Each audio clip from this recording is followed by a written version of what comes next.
Guys, when you do something like tearing an engine down, a big project like this on a motorcycle, you have to have your parts organized. See, like here I have the starter, all the starter bolts are in there. That's your one-way starter gear or a starter clutch. See, this is the part I'm replacing. That's broken. I have those. Matter of fact, let me go get it before I lose track of that. Yeah, see, we have two of those. We have one there. I bought two of them. Put that there. Clutch springs, guide pin. That's the little pin that comes off when you take the housing off. Cover, camshaft, sprocket, the tops. I also bought a sandblasting kit.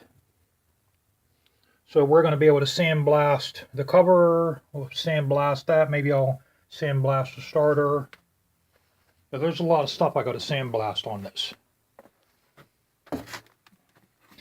What we're going to do now is, I don't have an impact screwdriver. You need an impact screwdriver to take these three, because I'm dying to see. This is the oil screen in here. I'm dying to see what it looks like. So I'm about to go out to the hardware store. I'm going to buy an impact screwdriver. We're going to take it off. And see, there's the jug down here. Let me see, where's the bad one at? I think this is the bad one. I'm replacing this. I'm not gonna hone it out. I bought another set of jugs off of an 87 with only 8,000 miles on it. They're in real good shape. None of the cylinders are scratched up. So yeah, we're going to, I'm not going to try to hone those out, guys.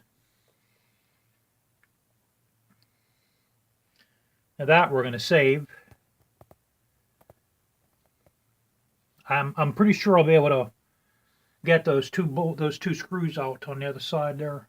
But the jugs are getting replaced.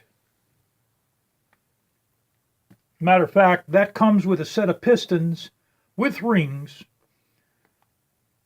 But what I'll have to do is I'll have to buy a glaze breaker. We'll have to just hone the cylinders just enough to break the glaze. And the pistons are good. They come with the other jugs. But I'm going to definitely replace the rings. We'll buy a ring set for it. And the crankshaft on the way. So what I'm going to do also is, when I get the engine assembled, I'm going to actually put the engine back in this motorcycle. Put it back in. We'll bolt it up. Not bolt the bolts down real tight. We'll bolt it up just for it to hold. And we're going to see if it starts. Once it starts and runs good, then I'll take the engine back out. And we'll start switching. We'll paint the frame over there, modify the frame, get all the mods done, then we'll mount the engine in that. So that's what we're going to do. For right now, guys, I have to make a trip to the hardware store so I can get the tool to take that oil pump off.